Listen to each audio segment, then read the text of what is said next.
You're listening to HBCU in Entertainment, where diversity, equity, and inclusion refine the future of entertainment.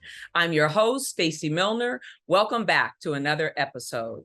Today, I want to introduce you to a woman who is, first of all, a friend, a game changer, and someone who is changing the face of production, Ashley McFarlin.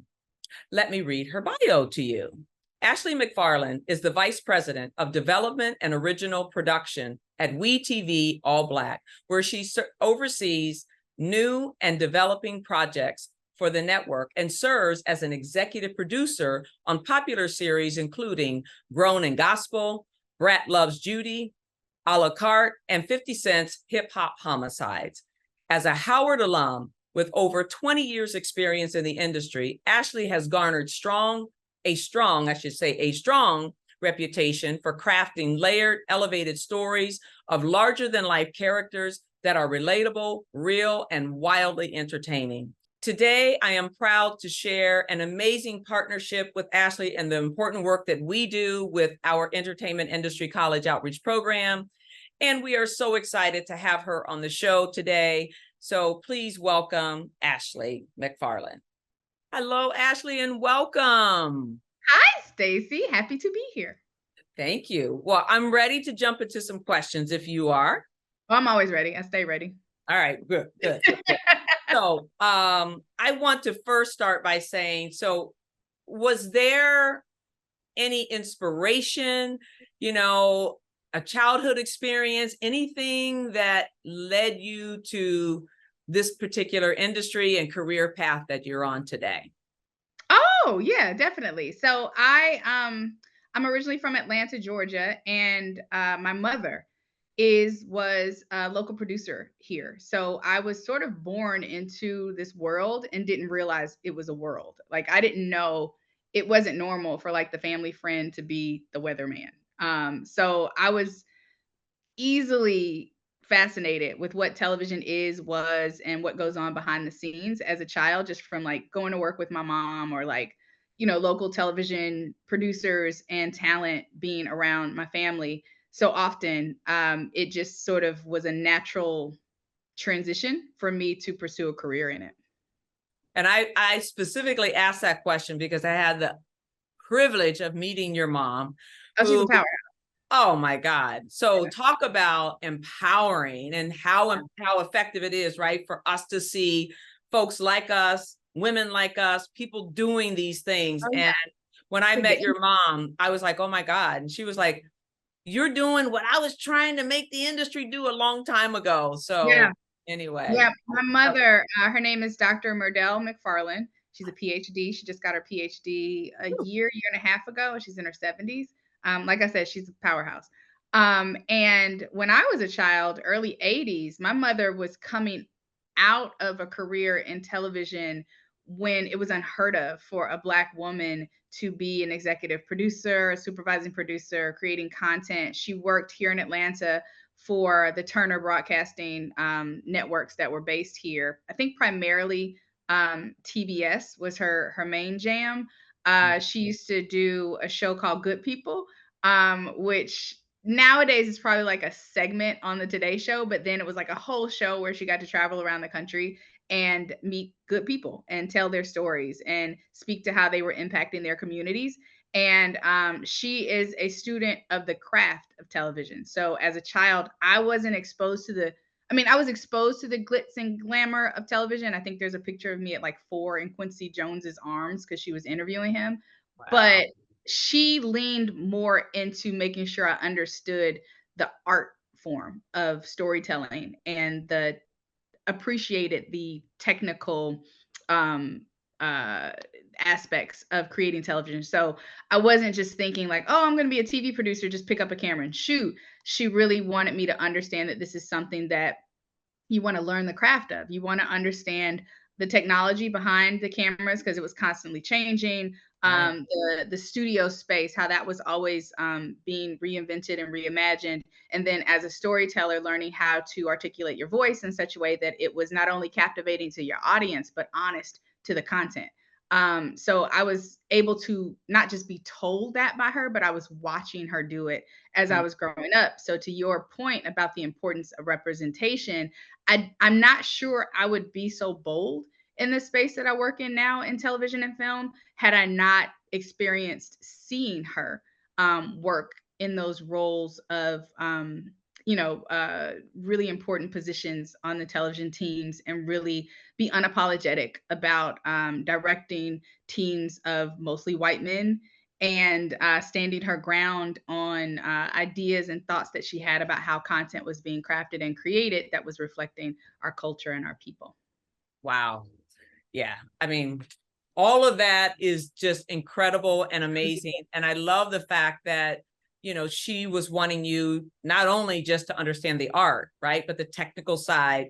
Oh, yeah. And I think that's something that needs to be instilled now, because so many, students, young people go to film school and things like that. And all they want to do is be the writer, the director, and the producer. And it's like, well, what about the other critical aspects that you're going to need to know? So that needs to be incorporated back into school.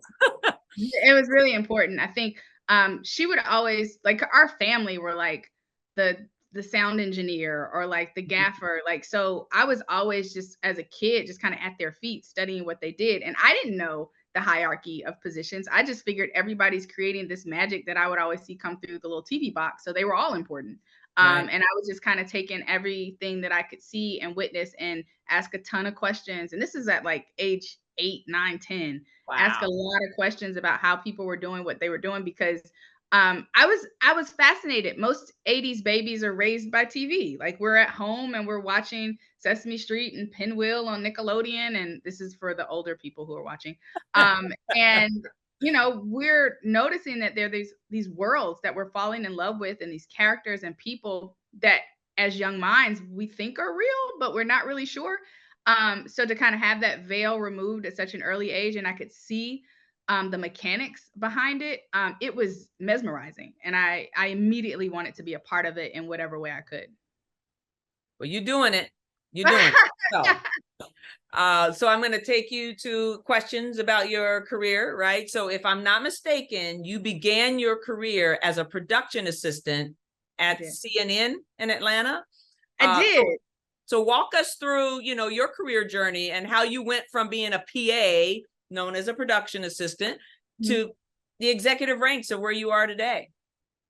The funny thing is, when I was starting, I didn't know I was starting. I think I just thought, okay, this is a cool experience. There's no way I'm ever gonna do what I'm now doing. Like, it just seems so far-fetched. But as a young high school student, I think I was a senior at Pace Academy here in Atlanta, Georgia. I was studying journalism sort of through my extracurricular activities. I may have been editor of the newspaper, I'm not sure. But my journalism advisor suggested that I apply for this summer internship at CNN that was eligible for high school students, which was like unheard of. Like, high school kids don't get a lot of opportunities, even now, to work at that level in television and film. So I jumped on it. I was really excited about it. I did the whole application. I was a really independent kid, so my parents never really knew what I was up to. They just knew I was going to school and I made grades, so they left me alone. But my mom caught me like in sort of like the fervor of pulling this application together. She's like, "What are you working on?" And I was like, "Oh, I'm applying to this internship that my teacher told me about at CNN." And she was like, "Why didn't you tell me?" Like, she's got tons of colleagues over at CNN. Right. Like, didn't even cross my mind. Not to like say I got it because of nepotism, but I am sure that a nice word from my mom, in addition to a really strong application, because I was a really, really talented, if I do say so myself, high school student in journalism, helped me get a really competitive spot at the CNN internship. And that really catapulted everything for me. It was like, I'm a faith-based person, and I look back and I think how blessed I was to have had that opportunity, because it opened up so many doors, so many that I wouldn't have considered when I actually took the job. I thought the internship would really just give me an opportunity to meet and network with professionals in the industry, learn a lot about television. I had no idea that the other aspect of working in this industry was the prestige of the brands that you work for. So coming out of high school and then eventually college with CNN as my first credit was just like, everyone was like, "Who is this kid?" And I was like, "Just Right. Ashley." But the experience Who took the advice of her teacher I and did. went and applied, I did. and here you I did. are. And So it yeah. was it was a tough application process. My mom didn't really come in until like I was about to send it in. And I think she just called a friend and said, "Hey, my daughter's applying for this, keep an eye out for it if you can." And I got and I like to say that because I never want to be I always want to be transparent about the process of navigating this field. I don't want to offer the false narrative that hard work and, great accomplishments are always going to open those big doors for you. They don't. Right. Sometimes they do, and eventually they do. I just think as a principle, the harder you work, eventually something's got to pop. Right. But they don't always on that first try. And there is something to be said about the relationships you have in the industry and how you should leverage those relationships and not feel guilty about it. If you Right. know people who work at companies, if you have former teachers, professors, family, and friends who are at certain places that you'd like to work at, call them. Like you should not think that, oh, I just want to, lean on my laurels and just hope for the best. Like, no, use what's available to you. Like Exactly. it's Yeah. not a dirty thing to have these relationships. So I like to include that in this part of the story. But I will add, once I got the internship at CNN, I came at a time when CNN, quite frankly, was evolving and transitioning into the digital space. Mhm. This was like the late 90s, early 2000s, and .com was like a big deal, and news organizations were really trying to figure out what their space in that lane was going to be. CNN at that time had literally just launched what now is CNN.com, used to be CNN Interactive. Okay. CNN.com is what we go to regularly now to get most of our news, right? The tweets come out, the breaking news, all of that online. We all just assume it's always been there. I recall when this started, CNN Interactive was like 4 young nerds in this back room that they shoved them in because nobody thought digital and .com was going to be a real thing. And then I was their intern. They assigned me as their intern. Wow. So I really thought I got the short end of the stick because I'm not even in the newsroom. I'm not meeting like the big reporters. I'm in this back room with these kids out of college who've been assigned with like dealing with whatever this .com interactive thing is. But it turned out to be the best thing that could have happened because I Wow. was involved in a lot of the decisions and a lot of the innovative and creative ideas that came to CNN about how to craft this new version of themselves. And because I was so young in high school, I was able to really contribute to those conversations. And they listened to me because I was one of the few people that actually understood what digital was. Wow. And they would go on to build out the site and make it what it is today. But at that time, we were coming up with really cool ideas about how to translate what we would see on air with the news reports into much more digestible and smaller news packages for the interactive space. We would do cool things with the pictures and the captions and the videos just to make it feel less heady and less newsy and more fun because digital was always considered to be a more youthful and fun and interactive space. So that was just a ton of fun. Like back in the day when there were beepers, I think one of my first tasks as an intern was like I would listen to the news reports and I had to type in an X number of characters, the shorter version of the news report into the beeper. So when people got their new CNN news alerts on their beeper, it was what I typed coming to them. Wow. Like that, You were tweeting I before was tweeting Twitter. before tweets were tweets. It was a lot of, it really like, it blew my mind at how impactful and influential media is. I think we really underestimate how much media shapes our thoughts and Oh, creates the lenses that we see the world through. And to know that as a 17-year-old, I was giving someone their version of the news on their beeper that they would like refer to throughout the day, that changed my whole perspective on what it meant to be a producer, what it meant to be a writer, and what it meant to really have a seat at the table. You shouldn't take it lightly when you work in media because you are literally influencing and changing the minds of masses amounts of people. And right. that is what shifts culture. That's what changes history. And I would like to encourage young people who are looking to get into this field, not to just think it's this fun, creative thing where you can get your cool stories out, but to really acknowledge that the impact you have on somebody's heart and mind is something you Right. shouldn't take lightly. Yeah. It's a Yeah. powerful tool, and it's an enormous responsibility, Yeah. that we all have. Wow. So cool. I love it. And I think this generation right now is in this transitionary period, Mhm. right? Where we're going from the way we used to do things to this advanced, revolutionized technology, space. And so I like to say, like, back in the day was the Industrial Revolution, right? So we're at that period right now. So it's and you were sitting there not even knowing, Didn't have a as clue. a 17-year-old, that you were in a phase that was Mhm. going to like be the norm, for Yep. the industry going forward. So really cool story. Love it. So next question for you here. So what were some of the challenges or barriers that you faced breaking into the entertainment industry, and how did you overcome them? And if you had those challenges and barriers? I think the most honest question to this is that most of my challenges and barriers to my trajectory in my career path came from me. Mm, I looking back, I just turned 43 a couple weeks ago, so I'm a grown up. Looking back at my life, I realized that most of the seasons that were most troublesome for me were rooted in my own inability to recognize who I was and understand my value and what I brought to circumstances and situations, and to also not believe and trust the process of development within myself, personally as a human being and professionally as a creator.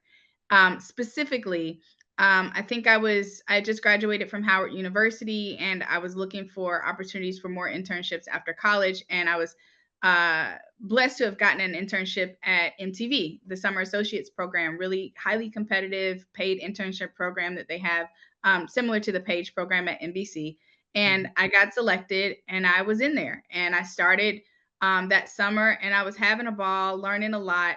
But there were moments where I probably had opportunities to excel and to be promoted into greater spaces and to be connected to more people who could probably elevate my career. And I shrank.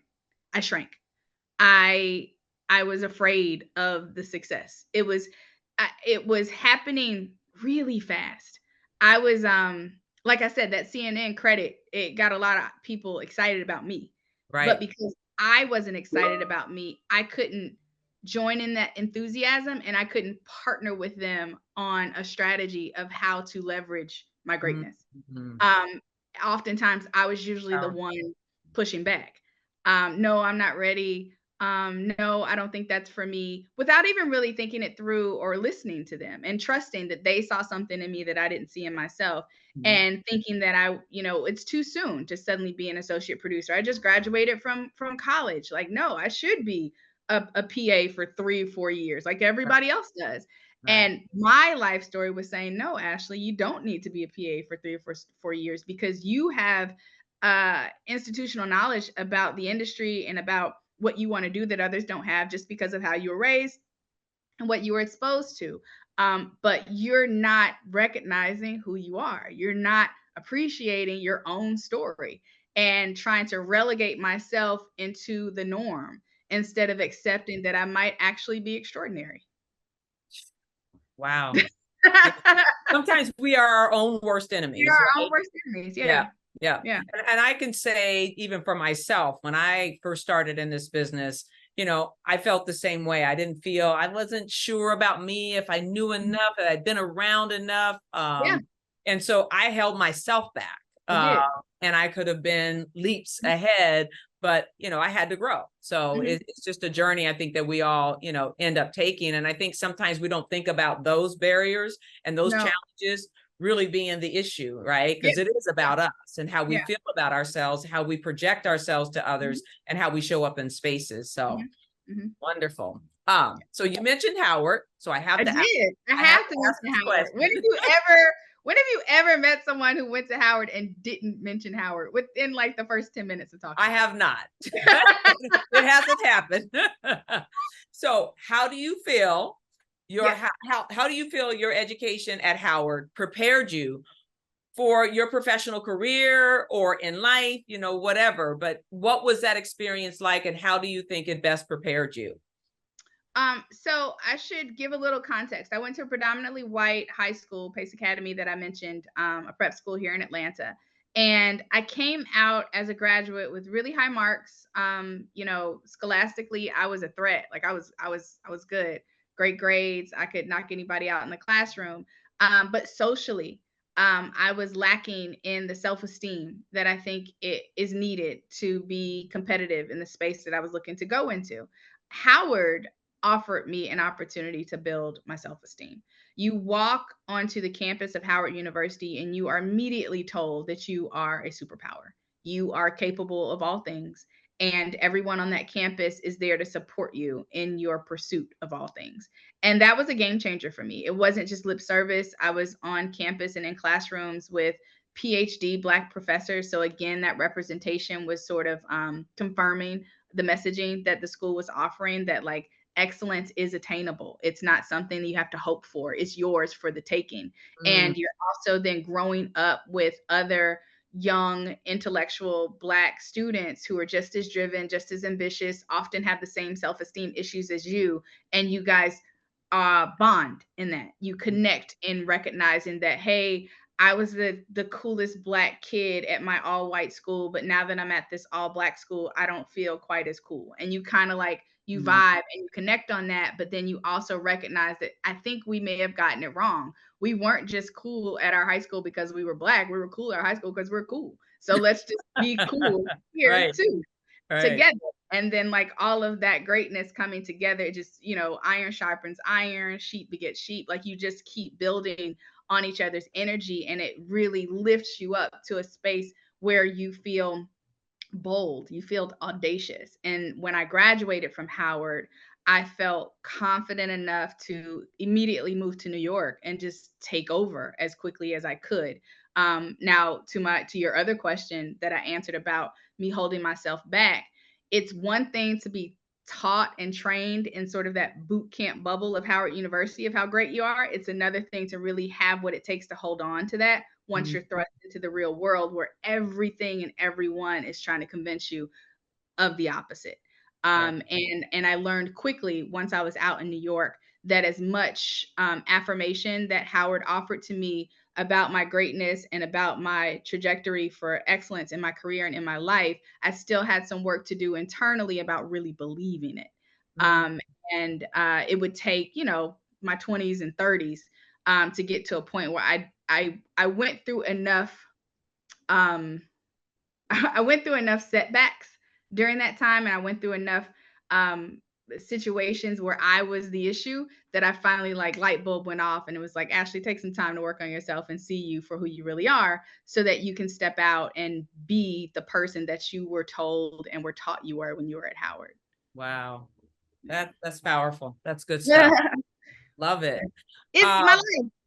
It's your life. It is. And it's a good life. It's a good story. It's very inspirational. And I know you live it. And I live it. I live it. You can't tell me I ain't it now, girl. That's right. I know who I is. I know who I anywho, so now as the vice president of development, original production, you hold a significant role in shaping the future of the entertainment industry. How do you see the future of entertainment evolving? That is a weighty question. So I think with the unfortunate and traumatic murder of George Floyd in 2020, we all experienced a shift, not just spiritually, emotionally, and personally, but professionally. I think every corporation in the world, quite frankly, took a moment to assess how they were dealing with race, how they were dealing with discrimination, how they were dealing with equity. And since 2020, I have witnessed, at least at my company, a firm commitment to diversity, inclusion, and equity.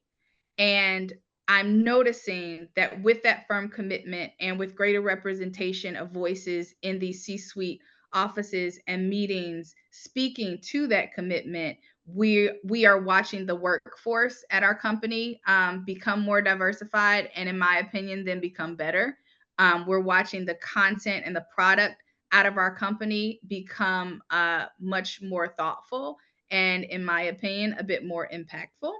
And I then think, looking outside of my company, I'm seeing that happen consistently at other networks in the television and film industry. Is it happening as fast as I would like it to? No, because I've been living, half my life or 3/4 of my life where that wasn't the case. So once that shift happens, you kind of want everything to just kind of flip so we can just be done with it already. But again, I'm learning to be patient with the process and recognizing that even the small steps in that direction are worthy to value and not to try to speed up. And I'm watching younger people come into the industry who were sort of born into this mindset of diversity, inclusivity, and equity, be more bold and more forceful about holding the companies and their employers accountable for living up to that messaging about DEI initiatives. And I think that's helping the most. When you have a new generation in your workforce really pushing everyone to the limit to show up with what they've been saying for a while, it really holds them to the fire, and we're watching the changes happen kind of, live. Wow. So, WEtv and ALLBlk, are there any specific like initiatives that, you guys are behind right now, to make sure that there's more opportunities provided for people of color? Yes. So AMC as a corporation has made a commitment to writers' rooms being more diverse. I can't speak specifically to the percentage, but it was a pretty high percentage. I want to say 50% needed to be people of color.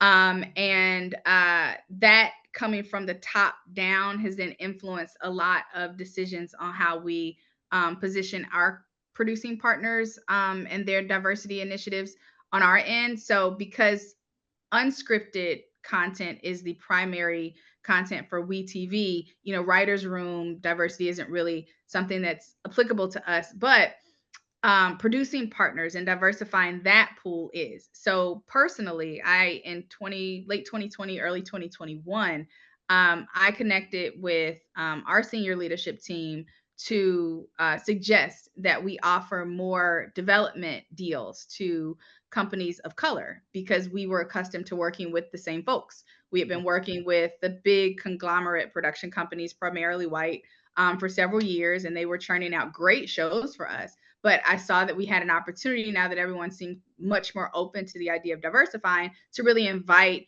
younger, newer, smaller production companies that had Black CEOs and Black leadership to the table to just pitch on the development process. I know you guys don't want to necessarily jump in bed with a bunch of new people, no matter what color they are, right, too fast. So on the development side, that's sort of like a safer space to invite people in, just to kind of play around with some ideas and see what other companies have to offer, and see if there's an opportunity for real synergy creatively. That worked. We did in 2021 a few we call them bake-offs, where we have newer production companies come in. We give them a bit of change to offer up some development ideas and see if any of them stick. And a few of them have. And I'm proud to say, since then, we've brought on like 2 or 3 new production companies of color to the team. I know 2 or 3 sounds very small when you think about this, but I don't think people recognize how small WeTV is. WeTV is only has 2 nights of original programming, which, if you do the math, we only have 5 to 6 shows on that are original every week. So the producing partner pool is small, because you usually have maybe one company doing 2 of those shows. So we're looking at a group of people that we date in the production field. We usually have a pool of maybe 10 to 12, maybe 15 producing partners that we generally turn to. So to have, 3 or 4 of those turn up to be Black is dope. That's progress. Yeah, that's progress. Yeah. So really happy about building those new relationships, bringing them into the fold, such that my goal is always, whether I am here or not, I never want to leave a space that doesn't feel like I was there. Mm, So I could leave WeTV tomorrow, but I know that I was able to bring ideas and programming and strategies to the table that will far outlast my presence there. And this was one. This is where I've introduced WeTV to new producing partners of color. They've built relationships without me, and hopefully they will go on to create more and more content and then bring more and more producing partners of color to the table. So that's one commitment for WeTV. We have been very intentional about diversifying our producing partner pool. ALLBlk kind of has an advantage because guess what? We're all Black. So I think, what we have leaned into on the ALLBlk side is really because this is a streaming platform that prioritizes the Black voice, prioritizes Black creativity, prioritizes Black leadership in the creating room. We then, as sister stations, sister networks, we turn to them. We're like, hey, can you introduce us to some of your friends so that we can start like integrating the pools of directors and showrunners across platforms? right. Because a lot of times scripted showrunners and scripted teams do both. They work both in unscripted and scripted. So there's an opportunity for us to cross-pollinate the talent so that WeTV benefits from ALLBlk's firm position in the community. You're doing good work. I love it. And it's so important for you, your colleagues. Everybody's got to have that kind of buy-in, right? Yes. Because that's the only way we can usher in the real change that's necessary and needed for us to achieve these goals that we want. I should say to achieve real equity, diversity, and inclusion in this space. So, all right, I'm going to change gears a little bit. So we had the awesome privilege of having you host one of your production boot camps for us this summer. Yes. And it got rave reviews. I mean, students coming up going like, do you do this every year? Like so many things. So I'd love for you to take a moment and just kind of talk a little bit about those boot camps and, tell us about what the events look like. What do participants walk away with? What can they expect? Whatever, however you want to talk about it. So the boot camps were born, they always say great ideas are born out of necessity. I was recognizing that in a lot of the work I was doing as a showrunner, because before I became a network executive, I was a showrunner for a little over 20 years in the unscripted reality TV space. And what I was learning the longer I was in this as a showrunner is that the talent pool was really lacking. I wasn't getting the impression, and it might be with the onset of social media and with YouTube, there's an opportunity for younger producers and writers and directors to just kind of get out there independently and do their own thing, that they were I was noticing a lot of them were skipping that step that my mom had instilled in me of like the fundamentals of storytelling and producing television. And I was getting a lot of entry-level employees or staffers, team members who quite frankly weren't prepared for what they were walking into. Outside of like imposter syndrome and self-esteem issues, like the actual skills that they needed to do the job weren't there. And I was watching people get promoted and moving through this industry, quite frankly, pretty quickly.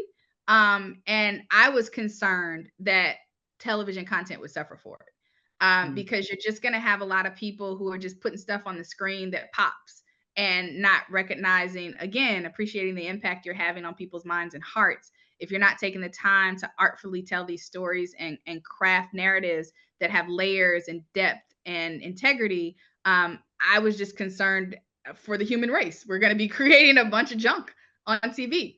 So I, in between gigs as a showrunner, because I would often maybe work for 4 or 5 months a year and then usually take off really the rest of the year because financially it worked. Showrunners make a lot of money, guys. So if you want to go that route, stay the course. But during that time, I would get bored.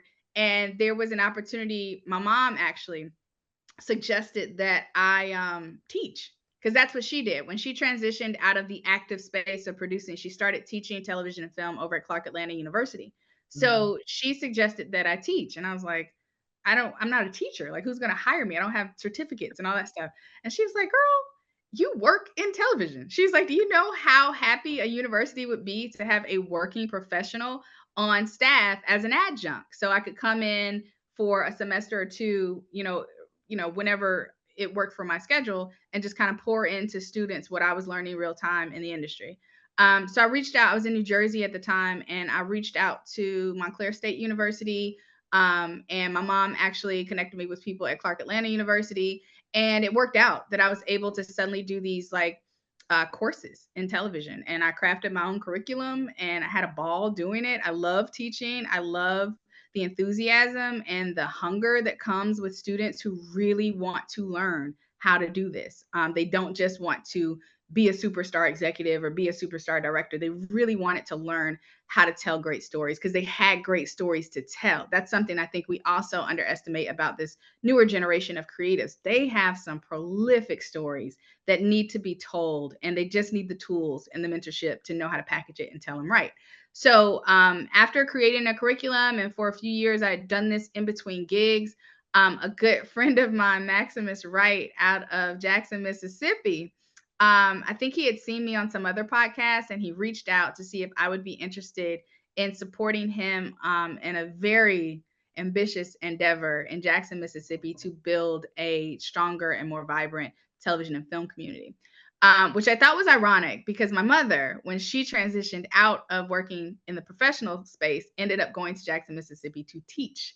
Oh, Um, wow. Crazy, right? She was Yeah. teaching television and film out there. So I was like, okay, this may be very serendipitous. Let's follow this up. Had a few calls with him. I did a few like Zooms or whatever with like some young creatives he had in Jackson.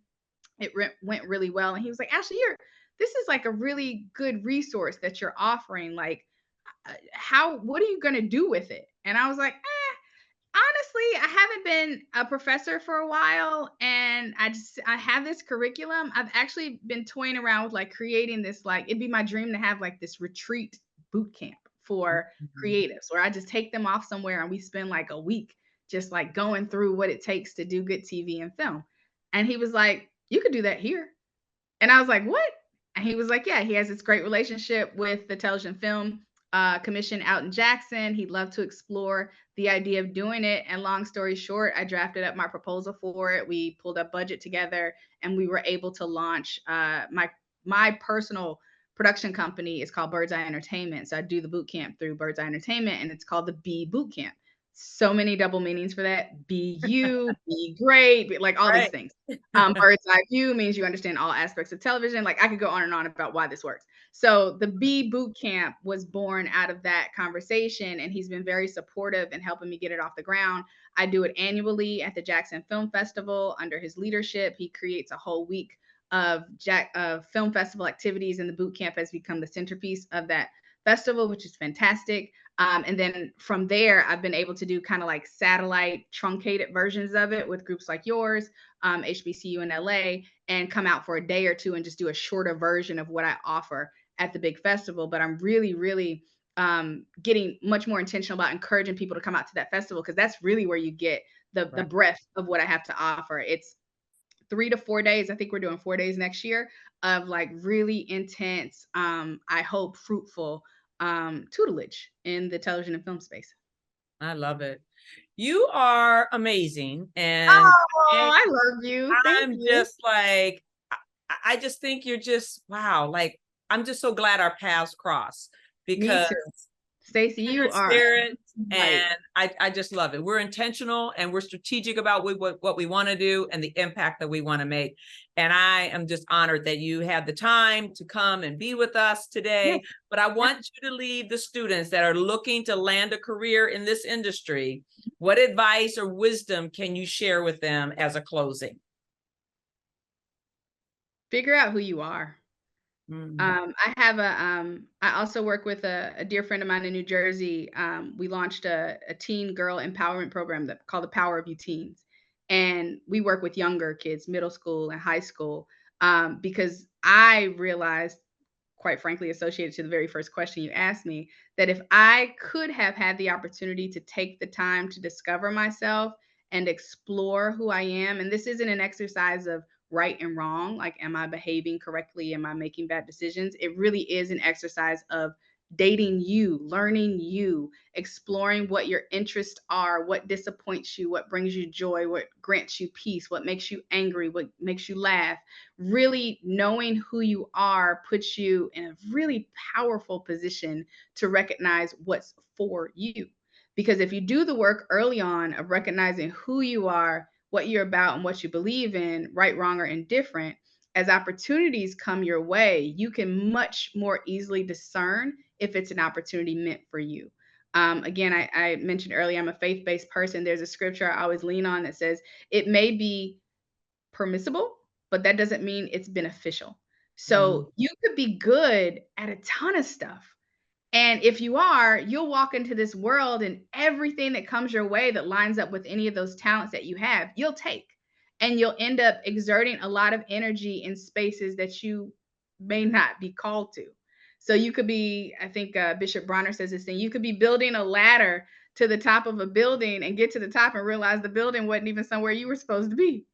And I love that. It just speaks to, if you take the time to learn who you are, and then you recognize when opportunities are really meant for you, you will be on the path of your purpose. Because oftentimes we get to like 20, 30 something, maybe 40, 50 something, still trying to figure out what our purpose is. Like, there's a multi-million-dollar industry of trying to help people figure out their purpose. Right. And what I would argue is that I don't think it's necessarily something you have to figure out. It's something you could just discover if you took the time to learn who you are. Because once you recognize who you are, little Ashley is going to tell big Ashley what she wants and what's best for her. And then if she starts doing what's best for her, it's going to benefit everyone around her. Ooh, we can drop the mic on that one. And I think that applies to the next generation. I think it applies to you 40, 50, whatever year old. We got to figure out who we are, right?